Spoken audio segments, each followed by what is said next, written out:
In a silent courtroom, a judge ordered a woman in scrubs to remove the medal on her chest. Seconds later, a 4-star Admiral walked in and revealed the truth. She was a Medal of Honor recipient who had once carried a wounded Marine through gunfire and nearly died doing it. What began as public humiliation turned into a brutal reckoning on honor, sacrifice, and the danger of judging someone before you know who they really are. "Remove that," Judge Harold Kessler commanded, his finger aimed at the woman in the back row. His voice cut through the courtroom's quiet hum. Every gaze followed his point, every lung held its breath. The crack of his gavel was like a gunshot against the chamber walls. I said, "Take it off now, or I will cite you for contempt." The woman's composure was a stone wall. Her eyes met his, unblinking, as she delivered 5 words that shifted the world. "It is authorized, Your Honor." The judge was dangerously ignorant. He had just berated one of the most distinguished combat veterans in the nation's history, and his tirade had been heard by someone with immense influence. If this account moves you, please subscribe and see this journey to its end. Let me know in the comments what city you're from. I want to track this story's reach. Her phone rang at 6:14 in the morning, but Emma Colton was already up. 4 a.m. was her wake-up call, a battlefield rhythm her body refused to forget. She was on the edge of her mattress in a small Norfolk apartment, her hands wrapped around a mug of cold black coffee. She answered. "Hello, Emma. It's me." The voice on the line was frayed, a man's composure shredding with every word. "They picked up Danny last night. He's in a county cell." Emma placed her mug down with deliberation. "Who took him in?" "Norfolk PD. They claim he assaulted a man near a bar." "Emma, that's not Danny. Not unless he was provoked." "I know," Emma answered softly. "I know exactly what was happening. The caller was Maria Ruiz, Danny's older sister. Her calls had been a constant for 3 years. Sometimes routine, sometimes a crisis, always turning to Emma when there was nowhere else to go." Emma always answered.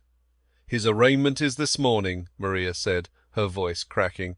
900 hours. "I can't make it, Emma. I'm in Texas. Mum's hospitalized again." "I can't leave. He has no one there." Emma closed her eyes, feeling the raw panic radiate across the 1,000 miles separating them. An image of Danny surfaced alone in a VA waiting room, his hands shaking too much to complete the forms. "I'll be there," Emma promised. "Emma, you don't have to. Maria, I will be there." She ended the call. After a moment of absolute stillness, she rose, went to her closet, and took out her work scrubs. A 12-hour shift was due to start at 700, but she called the hospital to request a personal day. The charge nurse sighed. In 4 years, Emma had never missed a single day. No reason was given, none was needed.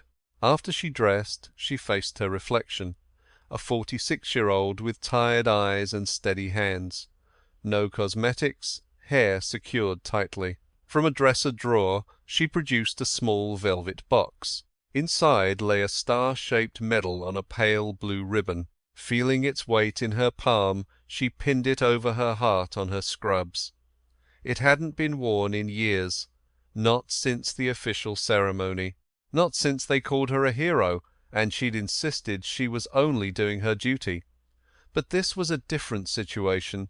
She wasn't wearing it for her own sake. Her old Honda Civic, with its 200,000 miles and a permanent dent, got her to the Norfolk courthouse. She paid the meter with 4 quarters and went inside. The building was already a hive of activity. Attorneys hurried by with files, while families waited on benches, their expressions a mix of fear and anger. A guard waved her through the security checkpoint without a glance. She was just another face in scrubs, utterly anonymous. She located courtroom B and slid into a seat in the back row. The room was sparsely populated. Lawyers conferred near the front, a clerk sorted papers, and 2 bailiffs stood guard, looking on with disinterest. At the bench sat Judge Harold Kessler. She was unfamiliar with the man and his reputation.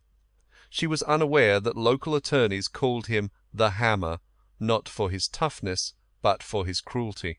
She didn't know about the 3 official complaints filed against him for his conduct, or the time he berated a 19-year-old witness into tears. She knew none of it, but her education was about to begin. The first case involved a young man accused of petty theft. His defender barely began before Kessler sliced him off. "Is he guilty or not, counsellor?" "I do not have all day." The lawyer hesitated. "Your Honour, we're asking for—" "Denied. What is the plea?" "Not guilty, Your Honour." Kessler leaned back, glaring at the defendant as if he were something foul. Trial is set for March 15th. Next case. It took 30 seconds. No deliberation, just a man with a gavel processing people like livestock. Emma watched. She was silent, her hands folded as she observed. A DUI case was resolved in under a minute. A domestic issue took even less time. The process was unchanging. He would interrupt, dismiss, and dominate, confusing the authority of his office with absolute power. And then the clerk called Danny's name. Case number 7421, The People versus Daniel Ruiz. Charge of aggravated assault. Emma's spine straightened. From a side door, Danny entered with a bailiff. An oversized orange jumpsuit swallowed his frame. His hands were cuffed. A fresh bruise marred his cheek, with a cut over his eye. He looked exhausted, but Emma knew him instantly, even through the years and the injuries. She recognized the carriage of his shoulders, braced forward, the posture of a man long trained to expect a blow. She knew his eyes, dark and scanning the room as they once scanned the horizon in Helmand Province. Danny Ruiz, Sergeant First Class, U.S. Marine Corps, retired. 2 tours in Afghanistan, 1 Purple Heart Award, 1 traumatic brain injury, 1 honourable discharge. And now 1 set of handcuffs. He did not see Emma. He kept his gaze forward, as he was trained. He stood beside a public defender who looked fresh out of law school, her hands trembling over a thin case file. Judge Kessler glanced at Danny and did not see a Marine. He saw a name on his list and an inmate in orange, which was all he needed. "Mr. Ruiz, you are charged with aggravated assault. What is your plea?" The defender rose. "Your Honour, my client pleads not guilty. We also ask for bail reduction. Mr. Ruiz is a veteran of the Marine Corps, with no priors. He is not a flight risk." "A veteran," Kessler echoed, his voice dripping with disdain. "Most defendants in here are veterans these days." "It doesn't grant you a pass for violence, counsellor." The lawyer's face flushed. "Your Honour, I was not implying—" "Bail is set at $50,000. Next case." "Your Honour, please." "Mr. Ruiz cannot make," I said. "Next case." Danny stood impassive. He offered no argument. He simply dipped his head slightly, the gesture of a man who accepts being invisible. And in that moment Kessler's gaze found Emma. He didn't see her face or her scrubs. He saw the metal.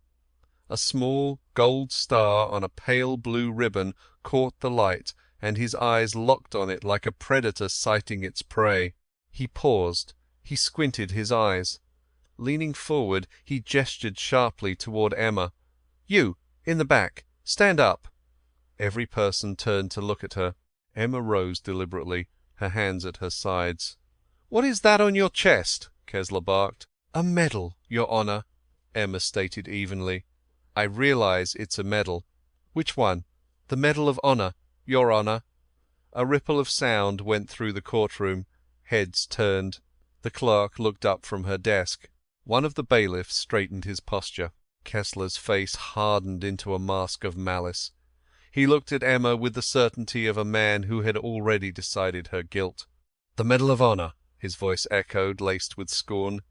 "You, a nurse, were awarded that medal." "I expect nothing, Your Honour. I am answering your question." Remove it." The order was a physical blow, plunging the courtroom into a profound hush. Not just quiet, but a vacuum of sound as every person held their breath. Emma stood her ground. "Your Honor, this decoration is authorized. It is my legal right to wear it." Kessler's gavel struck the bench, splintering the wood. "I ordered you to remove that medal. Now. I will not tolerate stolen valor in this court. It's a disgrace on someone like you." Those words poisoned the air, their meaning clear to all. A woman, a nurse, not the image of a hero. Emma's jaw set, but her tone remained even. "With due respect, Your Honor, I was decorated for actions in a combat zone. I have the right to wear this." "You earned nothing," Kessler seethed. "You're a fraud, and you are disrespecting this proceeding. Bailiff, if she doesn't take that medal off in 30 seconds, arrest her." The nearby bailiff shifted, his unease palpable. He glanced from the judge to Emma, then to the medal. Something registered in his expression, a flicker of understanding from a man who had served. He remained still. "Bailiff," Kessler roared. "Did you not hear me?" The bailiff spoke slowly.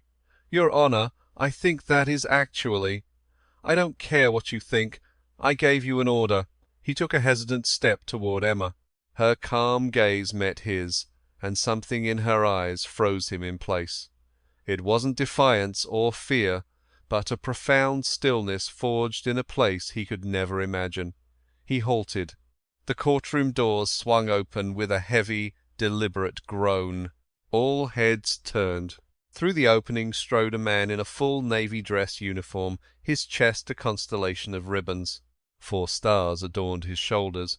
His posture was ramrod straight, his expression resolute. His shoes made sharp, rhythmic clicks on the marble floor, a sound of unforced authority. He advanced down the aisle, his gaze fixed forward. He moved with the deliberation of a man who had faced down utter chaos and refused to break. Halting in the centre of the aisle, he turned to Emma and uttered a single phrase: "Iron Widow." Emma shut her eyes for a fleeting second before opening them and giving a single nod. "Admiral." The man then faced the bench. "My name, Your Honor, is Rear Admiral Thomas Callahan of the United States Navy Special Warfare Command." Kessler's mouth hung open, but no words came. "The woman whose medal you demanded be removed," the Admiral went on, "is Chief Petty Officer Emma Colton, retired. She was a Navy nurse with SEAL Team 4 in Operation Enduring Freedom. The President of the United States awarded her the Medal of Honor for valor far exceeding the call of duty during an ambush in Helmand Province. She carried 3 wounded Marines, including Sergeant Daniel Ruiz, over 400 meters of open terrain under relentless enemy fire." He paused, allowing the weight of his words to settle. "She neutralized 2 hostiles with her sidearm while using her body to shield a fallen Marine. Despite sustaining 3 gunshot wounds, she continued providing aid until every man was evacuated. She nearly bled out on the medevac, refusing care until her patients were stable." The Admiral advanced another step, his voice lowering to a hard, resonant pitch that commanded attention.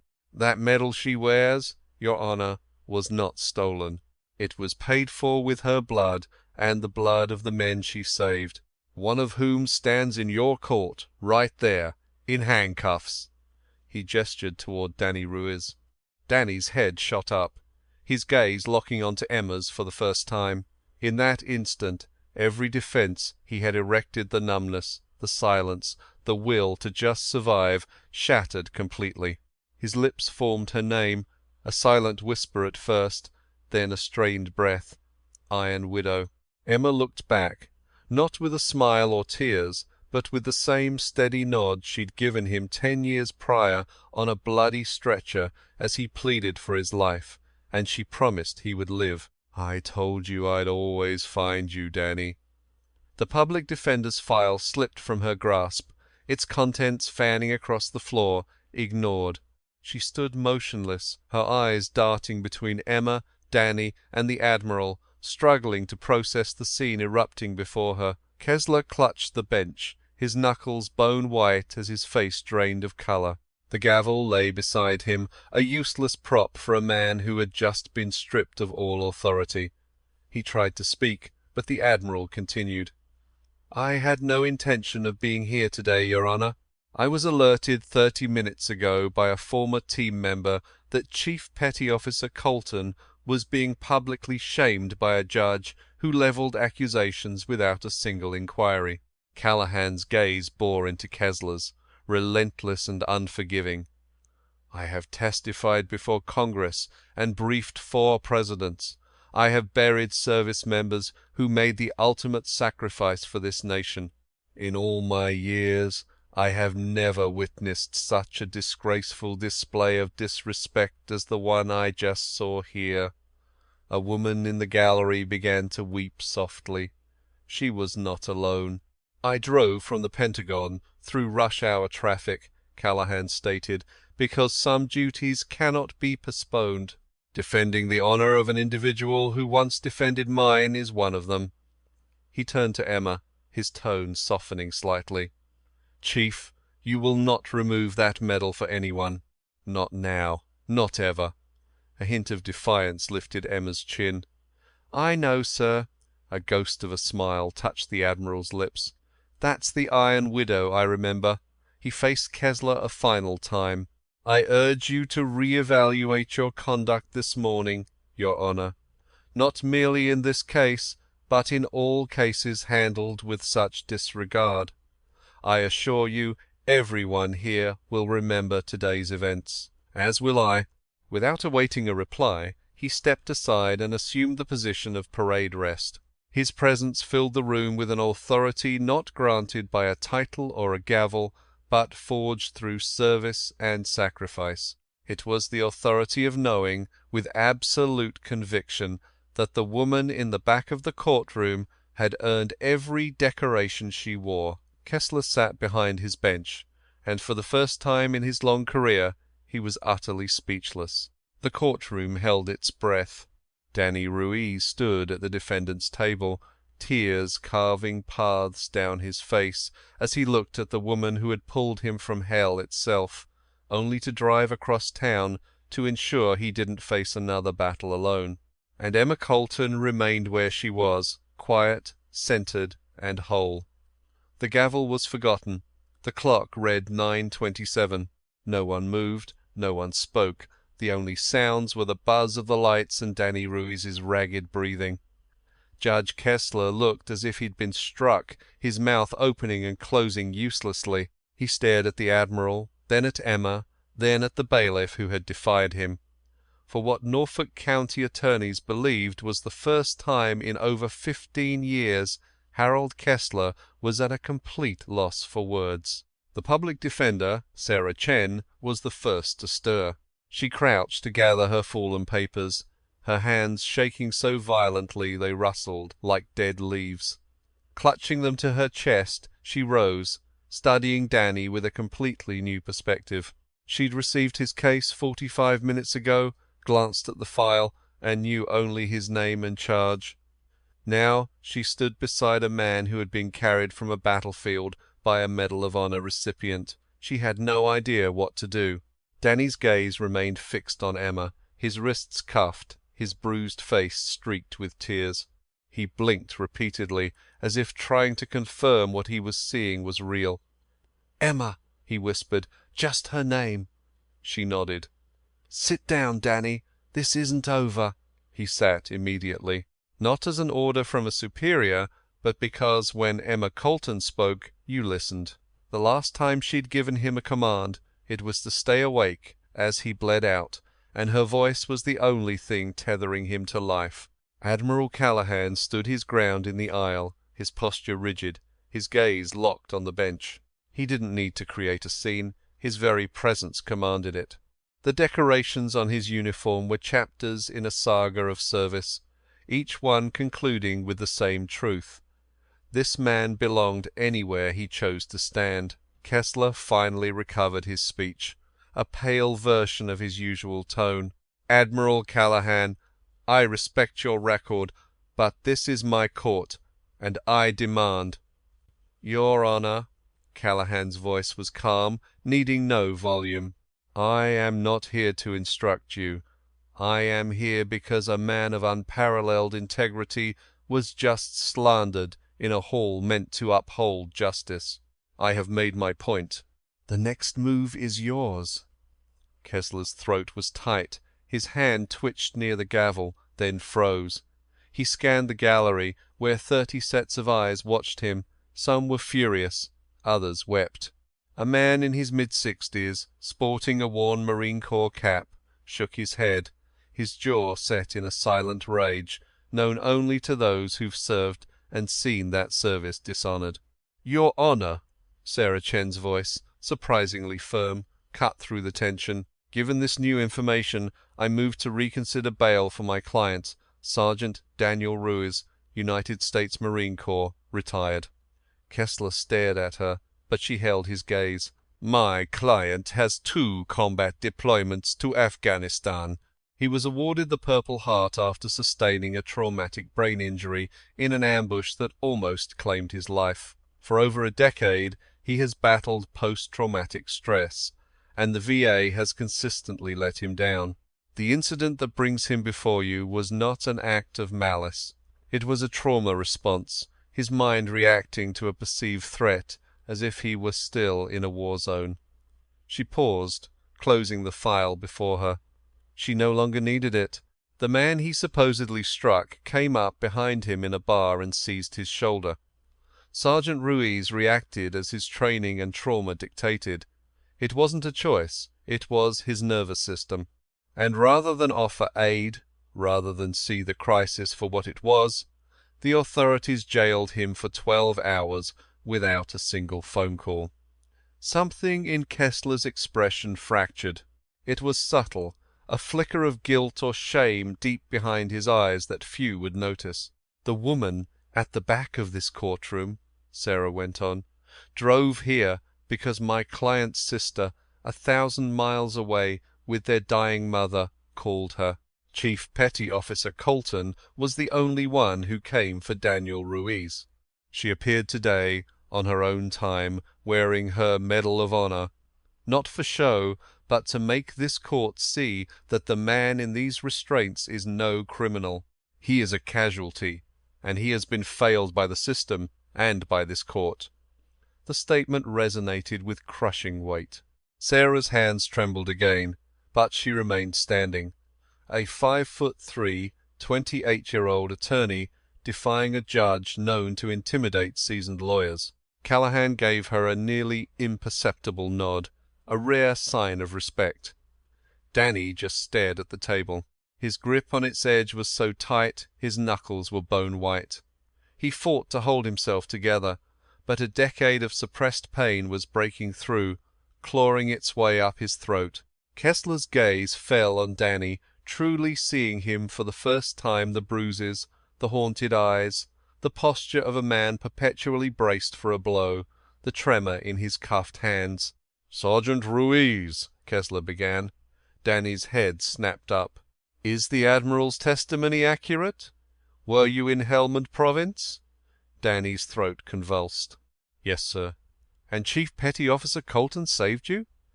Danny looked toward Emma, who stood stoically in the back, the medal on her chest glinting. She offered no gesture, just the same steady gaze that had always affirmed his worth. "She did more than save my life, sir." Danny's voice shattered on the last word. "She returned it to me." A woman in the gallery stifled a sob. The man in the marine cap bowed his head. Even the court clerk paused, her eyes welling with tears. "I was 22, Danny said. He didn't ask for leave to speak. The words simply erupted, a torrent from a dam that had finally given way. 22, and felt like a god. We all did. You have to do that work. Then the attack came, and the world fell apart in 3 seconds. A round tore through my leg, another hit my shoulder. I was down. I was blind. Just gunfire and screaming. I thought, this is it. I'm dying alone in the dirt." He took a breath as the room held its own. Then she appeared. Out of nowhere. One moment, I was gone. The next, she was there, dragging me. She wasn't soothing me, she was commanding me, screaming, "You are not dying today, Marine. Not on my watch. Do you copy?" And I did. I heard her voice through the chaos. Danny swiped at his eyes with his bound hands. "She hauled me 400 meters. She was hit, too, I found out later. Bleeding out herself, but never said a thing. She just pushed forward until we reached the extraction point. And when the bird landed, she made them take me first. She made them take every single one of us. A medic later told me she nearly died on that ground, refusing treatment until we were all aboard." He locked eyes with Kessler. "That woman you called a liar, the one you ordered to remove her medal, she's the reason I'm alive. The reason I saw my mother again, the reason I held my newborn niece. Every single day I've had since then is a debt I owe to her." An absolute, profound silence filled the room. Kessler took off his spectacles and placed them on the bench, pressing his fingers to his eyes for a long, quiet moment. When he finally lowered his hands, his expression was altered. Not softened, but stripped bare, the mask of judicial fury gone. What lay beneath was something profoundly human. "Chief Petty Officer Colton." Kessler's voice was quiet. Emma met his gaze. "Your Honor, I must apologize to you." The admission hung in the air. For a man like Kessler, those 6 words were an immense concession. His entire career was built on infallible certainty. Now, before 30 people, he was uttering the words the entire room needed to hear. "My words to you were indefensible. My assumptions were baseless. My pride obscured the facts, and in doing so I dishonored you and every person who has ever served this nation." Emma gave a single sharp nod. "Accepted, Your Honor. Just that. 2 words. No triumph, no rebuke." She received his apology with the same unshakable composure she had received his insult, grounding the unsteady room. Kessler faced the defense. "Miss Chen, Your Honor, I'm reducing Sergeant Ruiz's bail to his own recognizance. He is to be released." Relief washed over Sarah so intensely her legs trembled. "Thank you, Your Honor. I'm also mandating a full review of the arrest and an immediate mental health screening for Sergeant Ruiz by Veterans Affairs. If the prosecution wishes to continue, they must first convince this court that he needs a cell more than treatment." He paused. "The contempt order I was about to file is also revoked." His gaze settled on Emma. "Chief Petty Officer Colton, your medal is welcome in my courtroom any time." Emma said nothing, merely taking her seat as the bailiff approached her quietly. He leaned in. His words meant only for her. She met his eyes, and her stoic expression finally softened with a flicker of understanding that needed no words. The bailiff straightened and went back to his post. When asked later what he'd said, he would simply reply, "That was between me and the chief." Danny's release was processed within the hour. The handcuffs came off at 10:45. He stood by the defense table, rubbing his wrists, his eyes adjusting to the room as if to a sudden bright light. Beside him, Sarah Chen packed her things, her mind already racing ahead. She had come to court with a lost cause and was leaving with a newfound purpose. Admiral Callahan stood in the corridor. As Danny emerged, the Admiral offered a hand. The grip held past custom. "How are you managing?" son Callahan asked. Danny's jaw clenched. "Some days are a fight, sir. I know. It won't stop, but you learn to handle it. You hear, it becomes manageable." Danny just nodded, words failing him. The Admiral produced a card from his jacket. "This is the Seal Family Foundation's direct support line. You are to call that number tomorrow, not next week. Tomorrow morning they will be waiting for your call." Danny accepted the card like a lifeline. And Danny, Callahan's tone softened. She crossed the city for you. Don't let it be for nothing. Do you copy? Yes, sir. A firm shoulder squeeze, and the Admiral departed. His footsteps on the marble were precise, a man whose mission was complete. Emma, last to exit the courtroom, found Danny alone, clutching the Admiral's card and a plastic bag of his effects. He turned at her footfalls. They were separated by 10 feet of silence. The hall emptied around them. A janitor glided by, head down. Courthouse sounds filled the void. "You shouldn't have come," Danny said. "I had to." "How did you know?" Maria phoned me. He shut his eyes. "She shouldn't have. You've done more than enough, Emma, far more than anyone should." Emma stepped forward. "Danny, look at me." His eyes opened. "Remember the stretcher? Which one? The second time? When you told me to leave you?" His jaw trembled. "You said we don't leave our own behind." "That's right. I meant it then, and I mean it now. This isn't Afghanistan. You're not bleeding out. But you're in a bad way, and you need help. I'm not leaving. Not now, not ever." Danny pressed his lips thin, averting his gaze to the wall. Looking at her would break him, and he'd already shattered once today before strangers. "I'm a wreck, Emma," he whispered. "A complete wreck. I can't sleep. Can't work. A car backfires and I'm in Helmand. 3 years ago you sent me to the VA. They put me on a list for 4 months. After 4 months of waiting, the doctor gave me 11 minutes and a prescription. 11 minutes. That's what they thought my service was worth." "I know," she said. "The system is shattered. I see it every day with vets at the hospital who get nothing. But the system failed you. I won't." She pulled a folded paper from her scrub's pocket. She offered it to him. "What is it?" he asked. "The details for a doctor at Portsmouth Naval Medical Centre. Dr. James Whitfield. He works with combat vets on TBI and PTSD. He's one of the best, and he's waiting for you."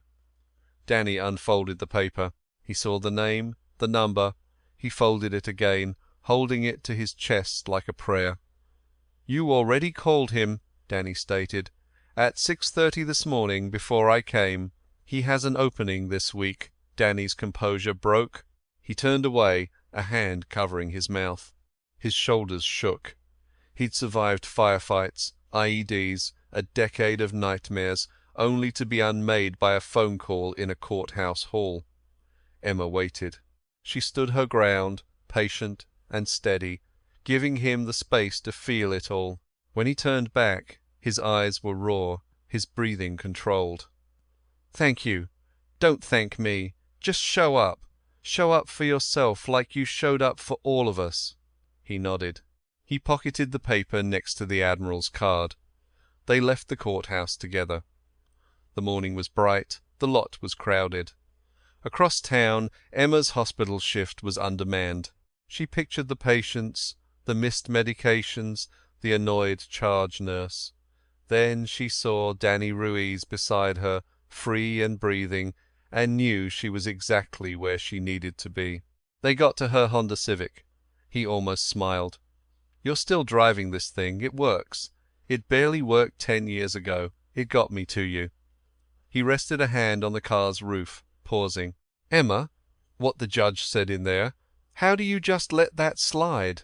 She met his gaze over the car. "It doesn't matter what he called me. I know who I am. The people who matter know. The rest will figure it out, or they won't.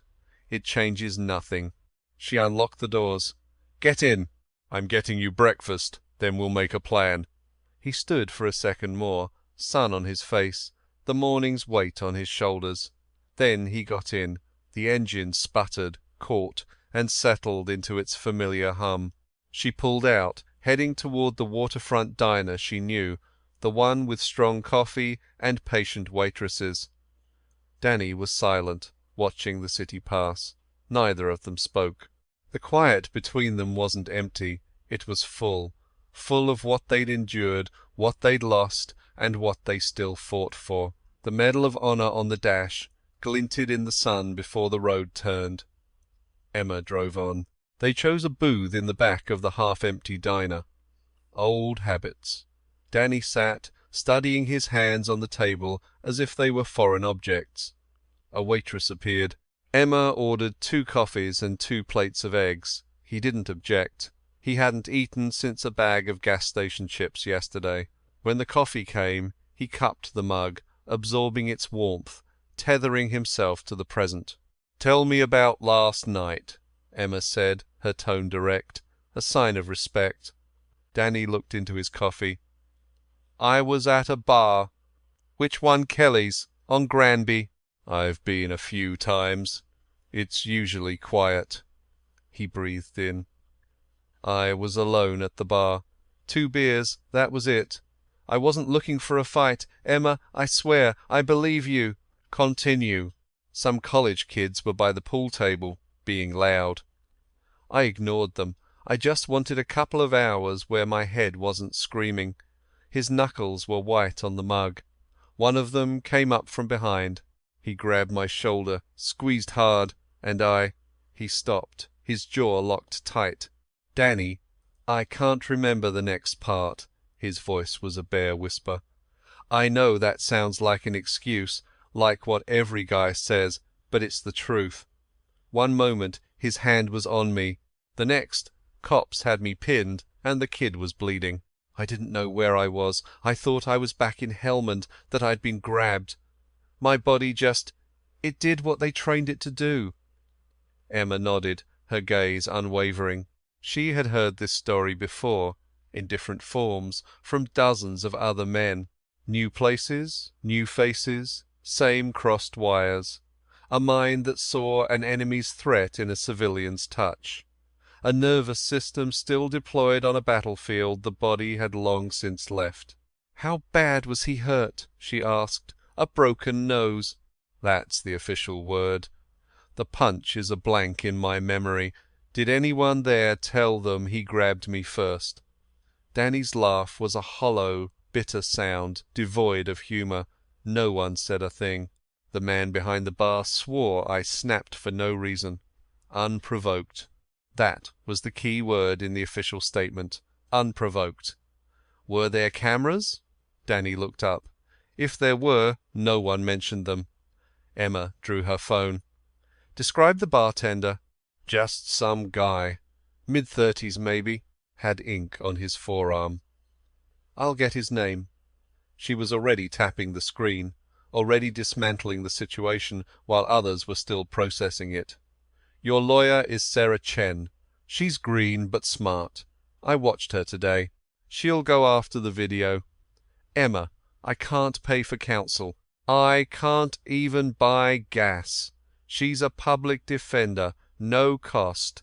And the gas is not your mission. Getting well is.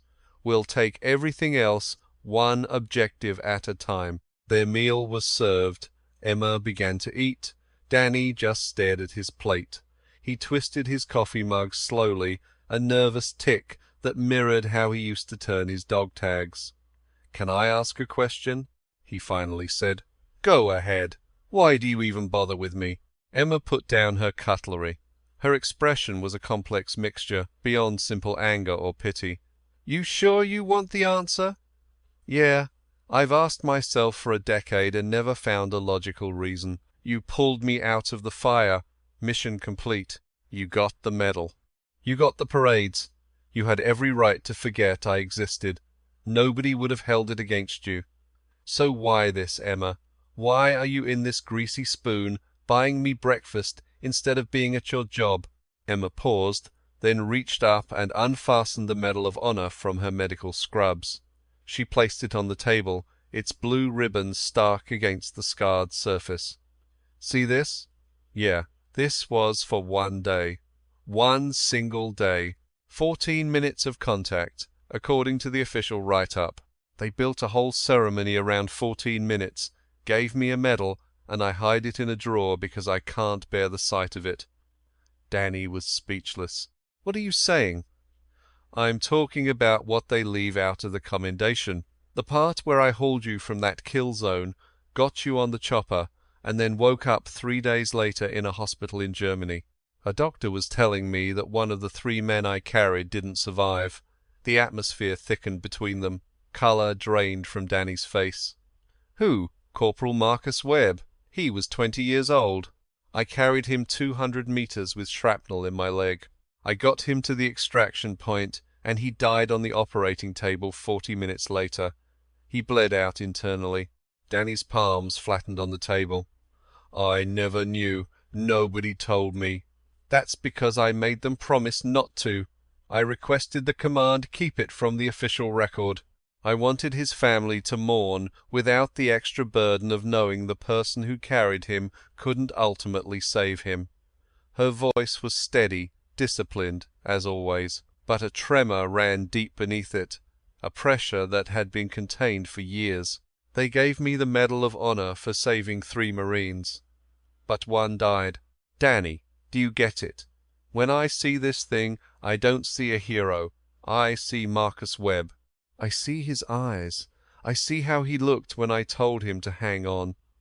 The faint smile he tried to give me, the way his hand went slack just before they lifted him onto the helicopter. Danny was unable to form words. He just stared, the entire foundation of what he knew about that day shattering and reforming in his mind. So you ask why I'm here, Emma said. I'm here because I failed Marcus. I live with that weight every day. But you, Danny, I saved you. You are breathing. You are right here.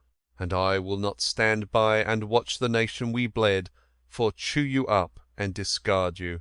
She repinned the medal to her scrubs. That is why I'm here, not as a hero, but because my mission isn't over. Danny buried his face in his hands and broke. These weren't the quiet tears from the courtroom, but a deep, racking sob, a decade in the making. It erupted from a place he didn't know existed until her truth cracked it open. The waitress approached, saw the scene, and retreated without a word.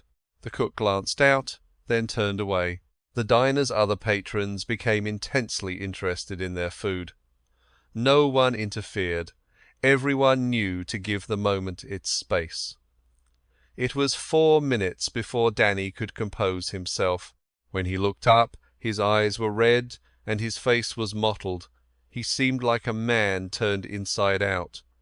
But a great weight inside him had shifted. It wasn't gone, but it had moved, creating just enough room in his chest to breathe again. I didn't know about Marcus, he said, his voice raw. Emma, I'm so sorry. Don't be sorry. Just be present, that's all. He nodded, then lifted his fork. He took a bite of his cold eggs, chewing with the careful deliberation of someone relearning a forgotten act. Emma's phone vibrated. She looked at it. Her demeanour instantly hardened, becoming sharp and tactical. "What is it?" Danny asked. "It's Sarah Chen, your lawyer." Emma scanned the message twice. "She says the prosecutor's office just reached out. They're floating a plea agreement.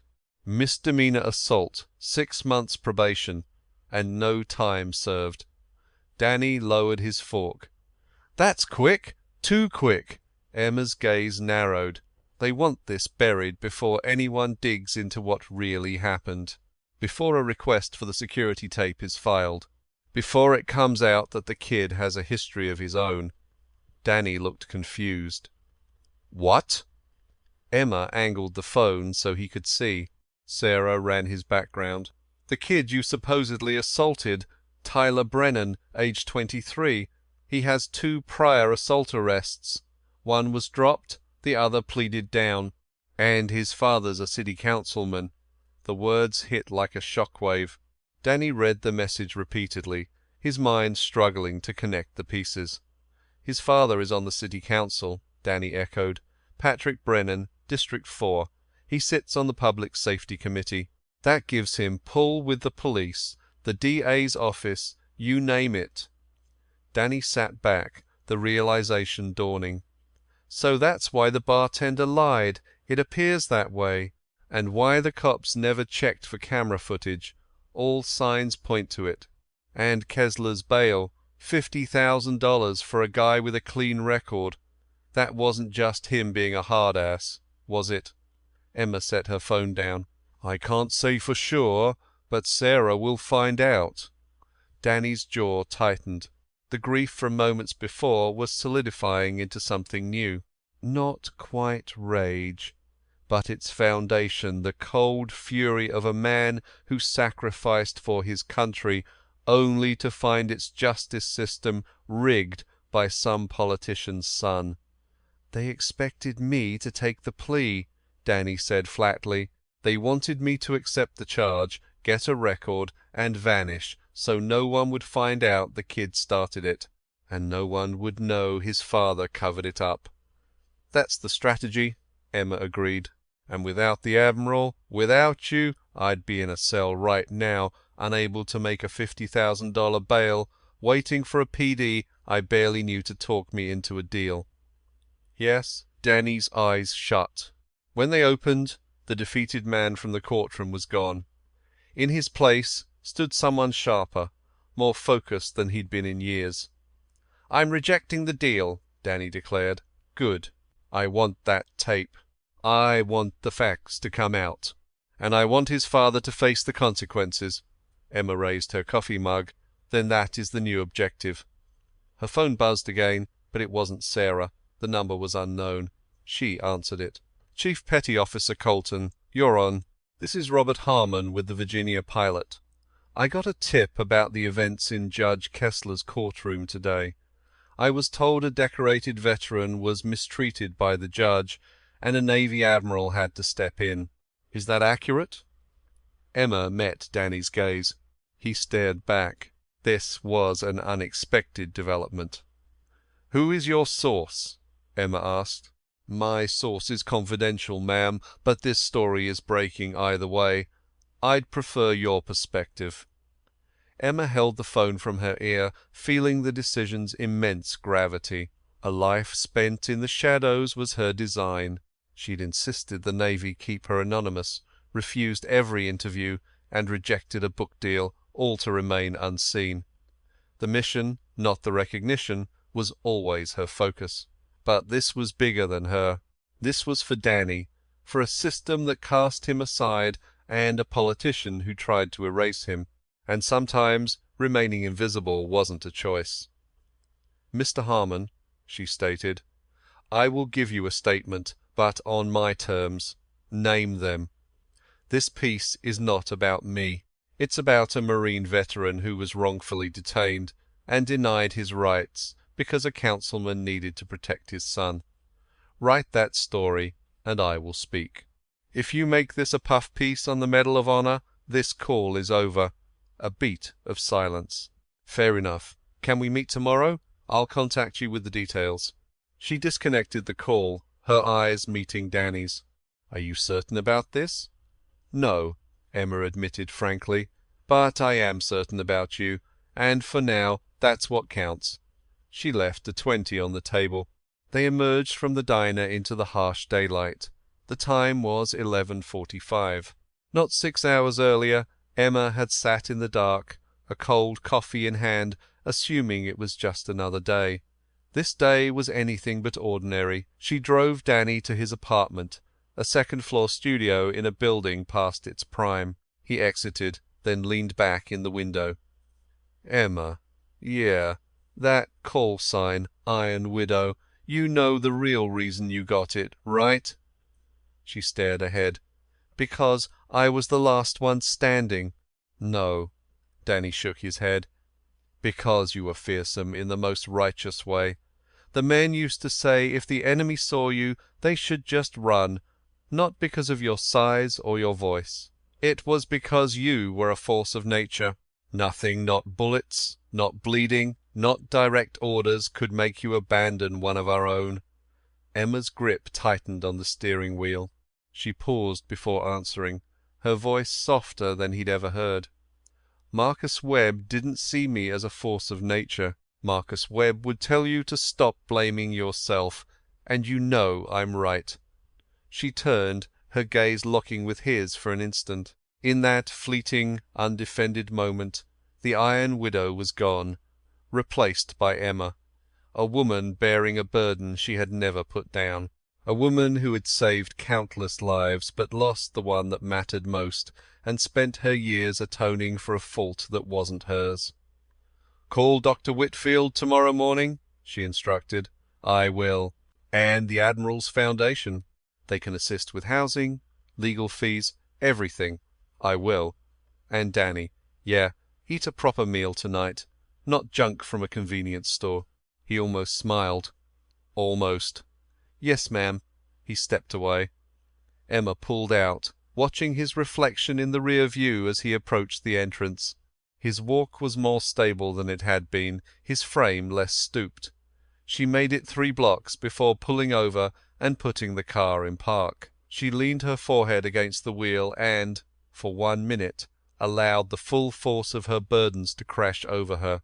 Marcus's face, Danny's collapse, the judge's contempt, the Admiral's voice in a crowded court, the reporter's call, the councilman's son, the failed system, the 4 a.m. alarms, the private nightmares.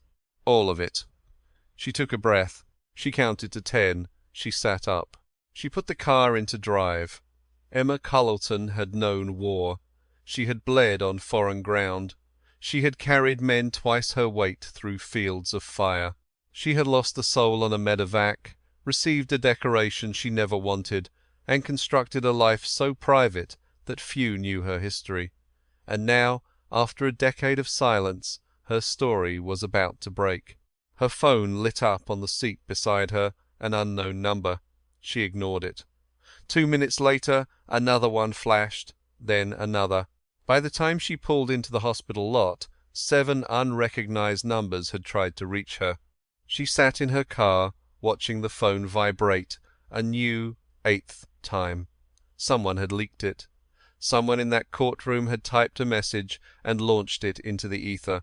And now the ether wanted to know about the Iron Widow. Emma grabbed the phone. She powered it off. She tossed it in her bag, got out, and walked into the hospital to begin the back half of her shift. She had patients to see. She had lines to check, meds to give, and records to update. She had work to do. The same work she'd done for 4 years. The same work she'd do tomorrow, because Emma Colton didn't stop, even when the world was quaking beneath her feet. The medal was still fastened to her scrubs. She did not remove it. By 6 p.m. the news had spread with unforeseen speed. Emma remained unaware, her phone off and buried in her locker as she worked through her final 2 hours. But beyond the sanctuary of Norfolk General Hospital, the story was gaining momentum. Sarah Chen learned of it first. She was in her small office, eating a cold meal and going over Danny's file for the 3rd time when her colleague Marcus interrupted. "Hey, Chen, weren't you in Kessler's court this morning?" "Yeah." "Why?" "Check Twitter." Sarah opened the application on her phone. The top post made her nearly choke. A spectator had captured 17 seconds of audio. It started with Kessler's command, "Take that off," and concluded just after Emma's response, "It is authorized, Your Honor." Posted by an anonymous user at 11:15 a.m., the clip had 10,000 retweets by noon. By 3, 50,000. By 6, it was a national trend with its own hashtag. Sarah lowered her sandwich. She grabbed her desk phone and called Danny, who answered on the 4th ring. "Hello? Danny, it's Sarah Chen, your lawyer. Have you been online?" "No, I stay away from social media." "Okay. I need you to listen." A recording from court went public. "It's viral. Reporters are flooding my office, asking about you and Chief Petty Officer Colton. I've personally taken 3 calls from news crews." Danny was quiet for a second. "How viral is this thing?" "National news viral. CNN ran with it an hour ago. Fox is featuring it tonight. The Virginia Pilot has a piece going up. That's the journalist who contacted Emma, Robert Harmon. Yes. He's publishing a story at 8. Danny, I have to ask, do you want to issue a statement?" "No." "Okay, that's your right. But you need to realize this attention can be a double-edged sword. It can either help your case or destroy it. Right now, the public supports you, supports Emma. The audio is devastating for Kessler. But if Patrick Brennan's people get ahead of this and spin it, the story can change. Danny's tone became ice. Spin it? How? They can frame you as mentally unstable. They can claim Emma was a publicity stunt. They'll use the assault charge to argue you're playing the veteran card for sympathy. I've witnessed it happen, Danny. These people are well funded and they're sharks. What do you need from me? Stay quiet for now. No talking to anyone. No posting online. Don't answer strange numbers. Let me run point on this. I'm moving to get the security tapes from Kelly's bar tomorrow. If that footage shows what I expect, Brennan's case completely disintegrates. And if the footage is missing? Sarah paused. It was a perceptive question from a man taught not to trust the institutions meant to serve him. Then we find a new angle, she said. But we'll deal with that if we have to. She disconnected and immediately tried Emma's phone. It went directly to voicemail. She redialed with the same result. At 7:30, Emma left Norfolk General completely drained. Her feet were aching.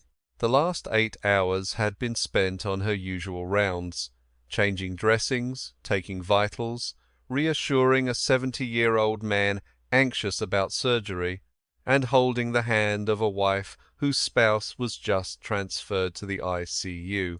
These were normal, vital tasks, the very reasons she chose nursing. She pulled out her phone and powered it on. It took 30 seconds to boot. When it did, a deluge of notifications appeared. 23 missed calls, 41 text messages, 14 voicemails. Her phone buzzed for nearly a solid minute as it all came through. Standing in the sterile quiet of the parking garage, Emma's phone was a storm of notifications. Maria Ruiz had sent 4 texts. Sarah Chen, 6 frantic calls. A single 3-word message came from Admiral Callahan. Call me urgent.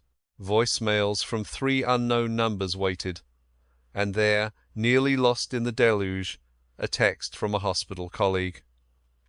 Emma, is that you in the courtroom video? It's gone nuclear. Then she opened Twitter. No account needed. The clip dominated every news feed. She hit play, hearing her own voice, thin and digitized, but undeniably hers, speaking 5 defiant words to a judge who had dared challenge her integrity. She snapped the app shut, her back against the cold metal of her car. She pressed a hand to her eyes, forcing a slow breath. This was the precise glare she'd spent a decade evading. The public eye she'd always sidestepped, the story she'd kept locked away with her medal. And now it was free. Not by her choice, but because a random phone in a courtroom had captured a moment the world suddenly craved. She dialed Callahan first. He picked up instantly. Emma, Admiral, I've seen it. I know. Now listen. This storm is going to get worse before it calms. I've had calls from Congress and the Secretary of the Navy's office. This story is running, Emma. The public is incensed by Kessler's behavior. They'll demand a reckoning. I never wanted to be a story, sir. You didn't, but you are now. The only question left is who tells it. If you stay quiet, a vacuum forms. Reporters, pundits, politicians, they'll all fill it. A few might get it right. Most will twist it. Emma said nothing. The truth in his words was a heavy weight. There's more, Callahan continued. I made inquiries about Councilman Patrick Brennan. Yes? Emma, this runs deeper. Brennan's son, Tyler, has a history. Arrested twice, and twice the charges vanished. Both times officers were leaned on to drop it. Both times the DA's office lost the file. This is a pattern, and Danny is just the latest victim. Emma's fingers clenched the phone. Who is your source? An old friend at NCIS, strictly off book. He's had Brennan on his radar for a while now, for something else, something much bigger. Danny's case just blew the door off its hinges. Bigger how? Not on an open line. For now, I need your trust. Can you give me that? You've always had it, sir. Good. Then do two things. First, call Sarah Chen and bring her up to speed. Second, speak to Harmon, the reporter. Give him a statement tomorrow. But be precise. Tell him exactly what happened in court. Nothing more. Don't bring up Brennan. Let Sarah approach that officially. Understood. And Emma, one last thing. Sir, I'm damn proud of you. Standing up for that kid today took a brand of courage I've rarely seen, even in combat. Don't you ever let anyone say otherwise. She ended the call, watching the hospital staff, nurses, doctors, janitors come and go. Each of them carried their own burdens, their own silent battles, their own unseen medals. At 8:15 she dialed Sarah Chen, who answered before the first ring completed. Emma, thank God. I've been trying to reach you. I know. I was on shift. My phone was off. You've seen the news? More than enough. The Admiral just briefed me. He told me about Brennan, the pattern. Sarah's tone shifted. He told you about the other incidents? He said Brennan's son was protected, that cases were buried, a history of interference. It's uglier than that, Emma, Sarah said, her voice strained. I've spent 4 hours digging. Tyler Brennan's first charge was 2 years ago, a bar brawl. The victim, a 28-year-old named Kevin Marsh, suffered a broken jaw. He filed a report, named Tyler, but 3 weeks later the case was dropped for insufficient evidence, despite 4 witnesses and security footage. The second arrest was last year. He assaulted a woman outside a club. When she fought, he threw her against the wall. He was arrested and released inside of 2 hours. Her request for a restraining order was denied. The charge was reduced to disorderly conduct. A $500 fine. Emma squeezed her eyes shut. The woman, what became of her? She left Norfolk 3 months later. I found her new address in Richmond. I spoke with her this afternoon. Sarah's voice cracked. She wept, Emma, for 10 straight minutes, said no one ever believed her, said the police treated her like the criminal. Brennan's associates offered her money to stay silent. When she said no, her lease wasn't renewed.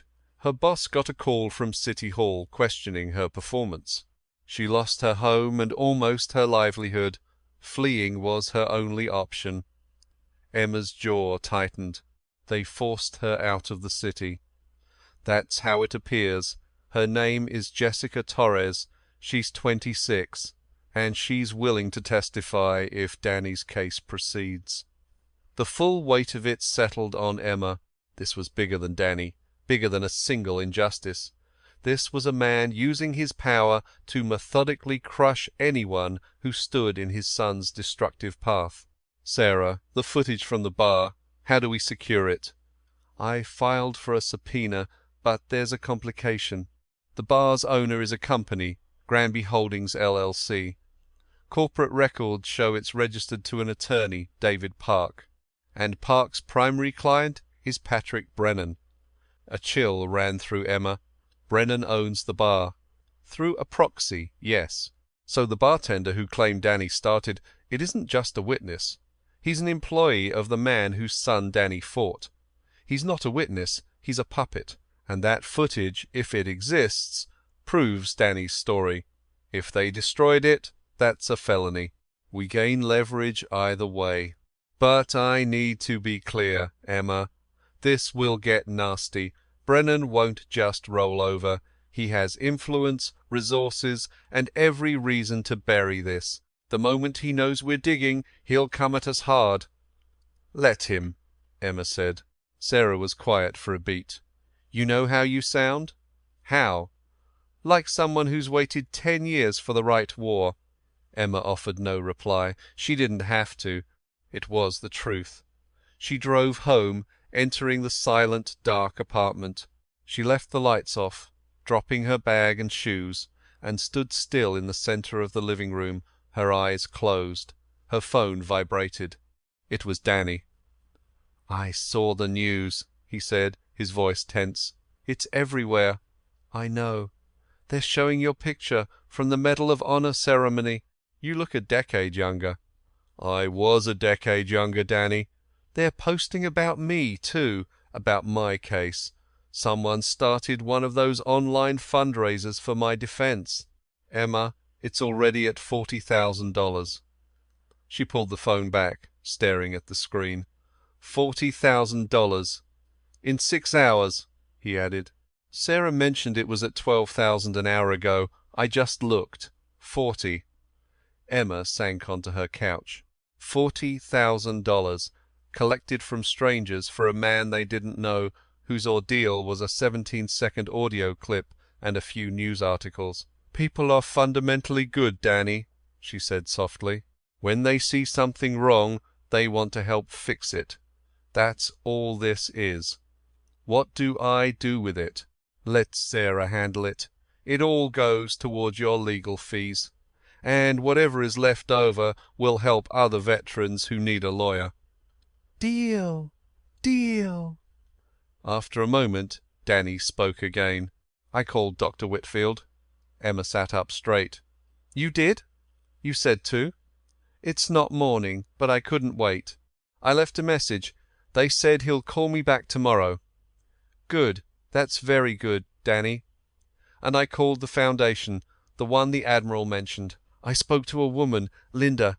She was so kind. Emma." "She said they'd help with everything. Legal, housing, counseling. She told me I wasn't alone." His voice broke on the final words. "No one said that to me for so long."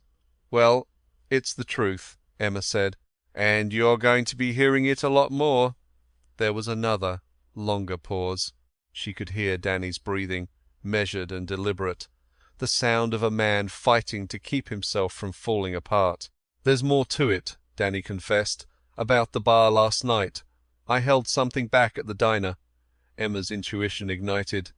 "What is it?" "Before that guy laid a hand on me, I was just sitting there, thinking about checking out for good."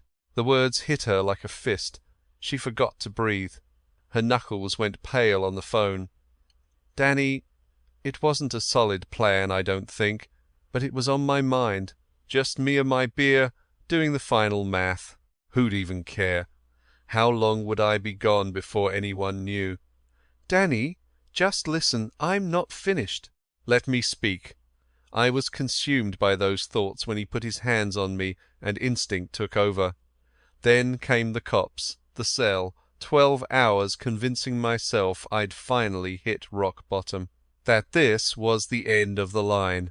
Then Maria called, and you came. You just showed up, Emma, in your scrubs and that old Honda, wearing that medal. You were there." He drew a ragged breath. "I need you to understand, you did more than save me in court today. You rescued me from the charges, the judge, all of it. You saved me from myself just like you did 10 years ago. How do you find words for that? How can you ever thank someone?" Emma covered her mouth, a silent sob catching in her throat. Alone in her dark apartment, tears tracked down her face for the first time in years. The man she'd carried across 400 meters of battlefield hell was telling her she'd carried him again, and she hadn't even realized it. "Danny," she said, her voice firm, "you will call Dr. Whitfield tomorrow morning." "That's an order from your chief? Copy?" "I copy. And you will answer my calls. Every time. I don't care if it's 4 in the morning. I don't care what kind of day you're having. You answer. I will.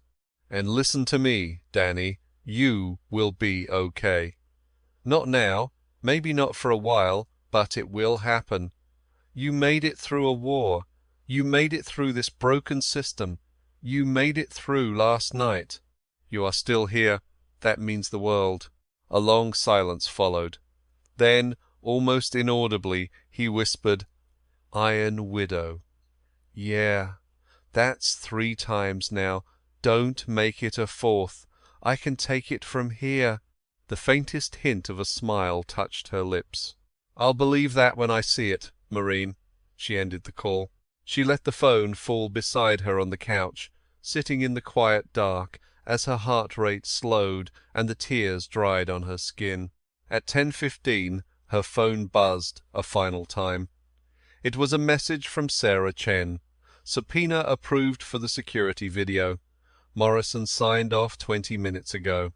We collect the footage tomorrow at 900. If it's gone, I file for tampering and name Patrick Brennan as a person of interest. Also, the fundraiser is at 62,000. One more thing, Emma, a Jessica Torres returned my call. She's coming down from Richmond tomorrow to give her statement. Her exact words: 'It's time someone put a stop to that family.'" Emma read it again, then set the phone down. She rose, walked to her bedroom, and opened her dresser's top drawer. She removed the velvet case containing her Medal of Honor. Opening it, she stared at the gold star and its light blue ribbon, the very decoration that had set the day in motion. This single piece of metal a judge had deemed a disgrace, an admiral had called hallowed, and a shattered marine had called his reason for living. She closed the lid, placing it back in the drawer. Tomorrow she would wear it. Tomorrow she would march into the coming storm with the same steady resolve that had always guided her. But tonight she sat on her bed in the darkness, just as she had done that Ning at 400 hours. She let herself just be Emma, not the Iron Widow, not the medal's recipient, not a hero or an advocate, just a tired, scared, brave woman. She was doing the only thing she truly knew, showing up, time and time again, whatever the price. Her nightstand clock read 10:32. Across town, Danny Ruiz was on his back, staring at his ceiling. In one hand he held a doctor's number, in the other an Admiral's card. He was breathing, just breathing, telling himself tomorrow had to be different. In Richmond, Jessica Torres packed a small bag with unsteady hands, preparing for a 3-hour drive to face the family that had run her out of town. In a newsroom, Robert Harmon was finalizing a story for the front page of the next day's Virginia Pilot. And in Norfolk's most exclusive neighborhood, a furious Patrick Brennan was on the phone with his lawyer, demanding how a 17-second audio file had blown his arrangement into a nationwide scandal. None of them would sleep much, but they were all certain that what began in courtroom B was a long way from being over. Sarah Chen was at Kelly's bar by 8:55 the next morning, subpoena in hand, a county sheriff's deputy by her side. The place was shut, the door secured. She knocked 3 times to no answer. She rapped again. "Sarah Chen, Public Defender's Office. I have a court order for your security footage." "Open the door." "Nothing." The deputy moved forward. "Ma'am, I can get a locksmith." The door cracked open. The bartender from the incident stood there, mid-30s, tattooed forearm, fitting Danny's description. His eyes were bloodshot and exhausted. "I know why you're here," he said. Sarah held out the order. "Then you know I need Tuesday's video from 9 p.m. to midnight." The bartender didn't reach for the document.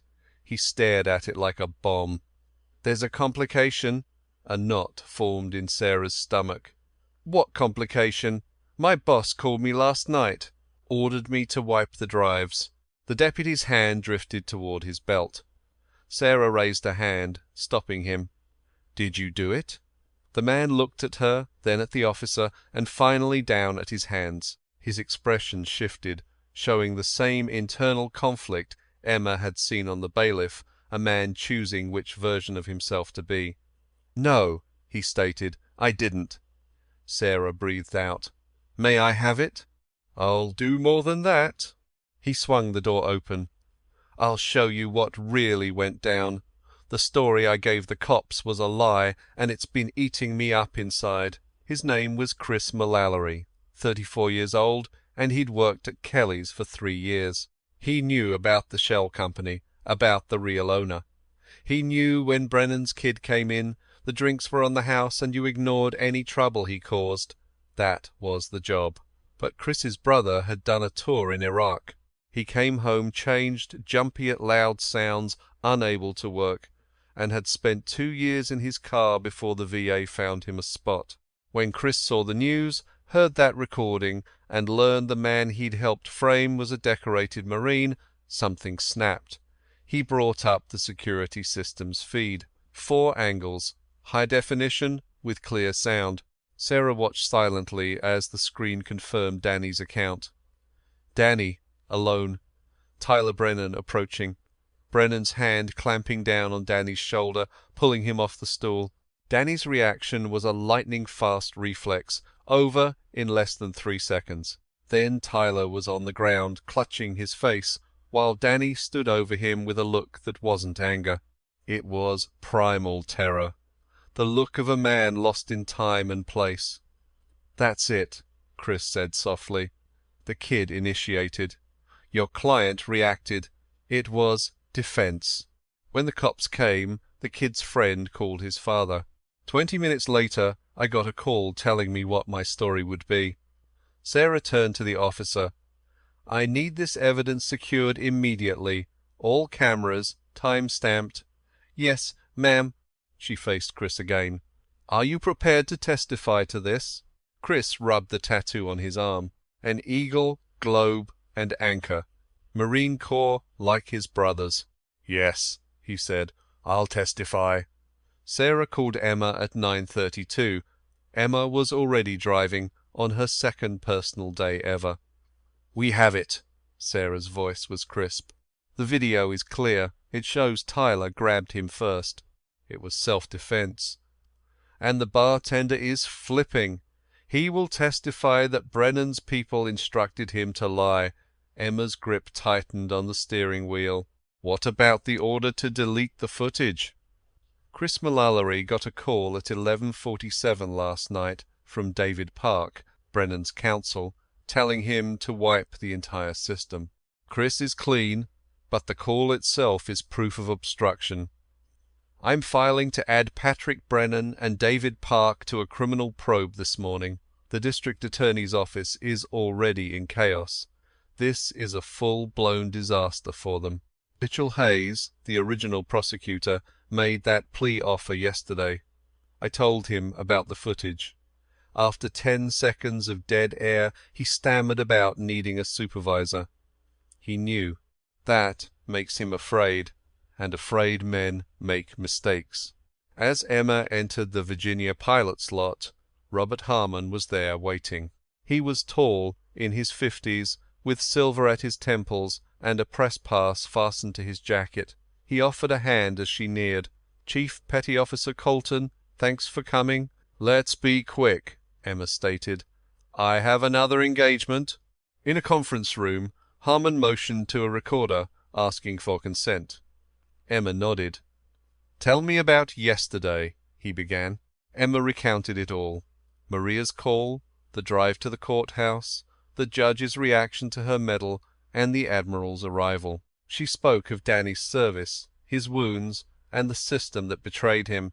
She laid out the details of the bar, the false arrest, the deception by the councilman's son. She revealed everything but the truth of Marcus Webb. That was her burden to carry alone. Harmon listened intently. When she concluded, he silenced the recorder, his gaze fixed on her. "Off the record," he said. "In 27 years as a journalist, through wars and scandals, I've never encountered anyone like you. I'm not special, Mr. Harmon. With all due respect, ma'am, that's the only untrue thing you've said." The story broke at noon, dominating the front page in print and online. Harmon kept his word. He framed it as Danny's ordeal, not her heroics. The headline was stark. "Marine veteran falsely arrested. Councilman's son initiated bar brawl. Footage reveals." Emma's name didn't appear until the 3rd paragraph. Her Medal of Honor not until the 5th. The focus was on a broken warrior chewed up by the institution meant to protect him. By 1 o'clock, the Associated Press syndicated it. By 2, it was on every network. At 3, the Norfolk police announced a review. At 3:30, the DA's office dropped all charges. Sarah called Danny at 3:45. He was in Dr. Whitfield's waiting area at the Portsmouth Naval Medical Centre, just as Emma had instructed. "Danny, the charges are gone. All of them. It's finished." Danny held the phone tight to his ear. He sat in a sterile chair by a cooler, among other veterans in wheelchairs or with service dogs, all awaiting their turn. "Say that again," Danny whispered. "They're dropped." The footage left them no case. "You are free, Danny. Entirely free." He leaned forward, pressing a hand to his forehead, eyes shut tight. A nearby veteran, a woman in her 40s with a prosthetic leg, recognized his silent battle. She placed a steady, warm hand on his shoulder, a gesture of support, not a threat. He didn't recoil. "Thank you," he said into the receiver. "Thank you, Sarah. Don't thank me. Thank Emma, and the Admiral, and Chris Mallory, who chose the truth. And Danny, Dr. Whitfield is ready for you. Do not leave. I'm not going anywhere." At 4 o'clock, Patrick Brennan held a press conference at his home. With his attorney, David Park, beside him, he denied every claim, knowledge of the fight, instructing lies, any link to the bar. He decried the claims as politically motivated attacks on his family. The event lasted 11 minutes, the worst of his entire career. Because at 4:12, a reporter interjected, "Councilman Brennan, can you explain why your attorney called the bartender at 11:47 p.m. last night and told him to erase the security footage?" Brennan's face went ashen. He glanced at Park, who looked like he'd stepped on a mine. "That question is baseless," Park sputtered. "I have the phone records," she countered. Brennan turned and walked from the podium without another word. Park followed close behind, their retreat caught by 3 cameras. By 5 o'clock the clip was everywhere. By 6, Norfolk City Council had placed Brennan on administrative leave. By 7, the Virginia State Bar began an ethics inquiry into Park. By 8, Internal Affairs was reviewing every case involving Tyler Brennan. Jessica Torres got to Norfolk at 4:30 that afternoon. She'd driven 3 hours from Richmond with a small bag and a folder she had guarded for more than a year, filled with records she knew someone, someday, would need. Sarah met her at the office. Jessica was thin and quiet, her nervousness palpable as she clutched the folder. When Sarah asked if she was certain, Jessica replied, "That woman in court with the medal, she didn't waver. If she can do that, so can I." Sarah took the folder and read it all. When she finished, she told Jessica, "You are remarkably brave. We will make sure this ends now." Her statement was filed with the police at 6:15 p.m. Kevin Marsh, a victim from 2 years before, was reached that same night. He agreed to provide a new statement, transforming rumour into a solid case. Emma missed the news that evening. She went to work. Clocking in at 7, she put on clean scrubs and pinned the Medal of Honor over her heart. The charge nurse saw it, but said nothing. 2 nurses stopped her. One hugged her, the other just whispered, "We had no idea." Emma simply nodded. At 8:45, checking a patient's vitals in room 312, her phone buzzed. A text from Admiral Callahan. "NCIS has opened a formal investigation into Brennan for everything. Obstruction, tampering, corruption. It's going federal. Emma, you've started a landslide." She read the words, pocketed the phone, and turned back to her patient, Arthur Phelps, a 68-year-old veteran who'd been telling her career stories for days. "Everything okay, sweetheart?" he asked. "Everything's fine, Arthur. How is your breathing?" "Better. That story on the news helped." "About the nurse with the medal. Did you see it?" Emma fussed with his IV. "I heard something. They say she pulled 3 Marines from a firefight, was shot 3 times, but never stopped." "Can you fathom that?" 3 times. It's really something, Emma agreed. Arthur scrutinized her face, then the medal on her scrubs, then her face again. His eyes widened. "Lord have mercy," he whispered. "That's you." Emma met his gaze, offering neither confirmation nor denial. She squeezed his hand once. "Get some rest, Arthur. I'll check on you in an hour." As she left, Arthur Phelps stared, mouth agape. Then he did something he hadn't done in 40 years. From his bed, the 70-year-old veteran saluted, holding it until she vanished from view. 3 weeks later, Danny Ruiz was in his 4th therapy session. Sleep was improving. He was eating proper meals and living in transitional housing from the Seal Family Foundation. A case manager, Linda, called him each Monday. He had a therapist who listened. His future was no longer the void he'd seen in the bar. "I want to do something," he told Dr. Whitfield. "For other vets, guys like me who get lost." "What sort of something?" "I'm not sure. A support group, a hotline, so the next man at a bar at midnight knows there's a number to call." Whitfield leaned back. "That sounds like a mission, Danny." "Yeah, I believe it is." He called Emma that evening. She was on her couch with leftover pasta, watching static on the television. She answered on the second ring. "I want to build something," Danny began. "A lifeline for veterans, a number guys can call when they're at their lowest and feel utterly alone." Emma put down her fork. "Tell me everything." He spoke for 20 straight minutes, more than she had heard him say in years. He had a plan. He had drive. A fire burned in his voice that she hadn't heard since before the ambush, since before the war had stripped him down to broken pieces. When he concluded, Emma said, "I'm with you." Just like that, just like that. A genuine laugh, full and warm, escaped him. "You know, I actually believe you. You should. I don't make promises I can't keep. You know that about me." "Yeah, I do." "Hey, Emma?" "Yeah?" "I'm going to name it for him. The support line. It's going to be the web line for Marcus." Emma's breath hitched. She placed a hand over her heart, right where the medal usually lay. Her eyes stung and her throat constricted. For a long moment she was speechless. "Danny," she finally whispered, "he would have loved that." "I know, that's the point. 6 months on, the web line launched." Danny operated it from a donated office, starting with a single phone and chair for 12 hours a day. Within 1 month, he had 3 volunteers. After 3 months, he had 20. By 6 months, the web line was handling over 200 calls a week from veterans in Virginia. Patrick Brennan was indicted on 4 counts of obstruction and 2 of witness tampering. David Park was disbarred. Tyler Brennan pled guilty to 2 assault counts, getting 18 months of probation. Jessica Torres and Kevin Marsh filed a civil suit against the Brennan family, which remains pending.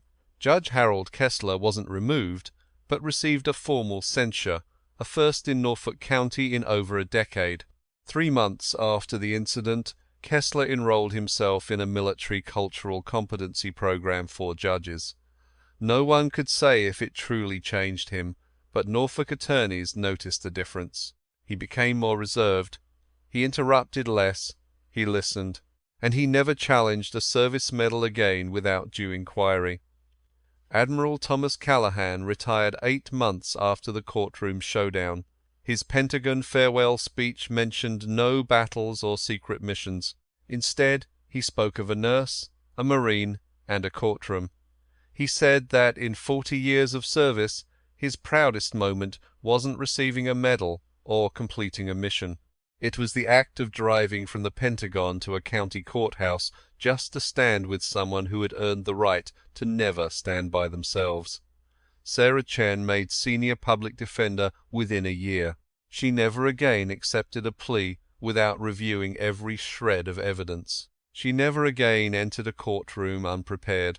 And she kept a photo on her desk of a woman in scrubs wearing the Medal of Honor, not for inspiration, but as a reminder of what quiet courage looks like. Emma Colton went back to her job the very next day, and the one after that. She refused all interviews. She wrote no books, she made no television appearances, she simply reported to Norfolk General Hospital every morning at 7, her steady presence a source of calm for her patients.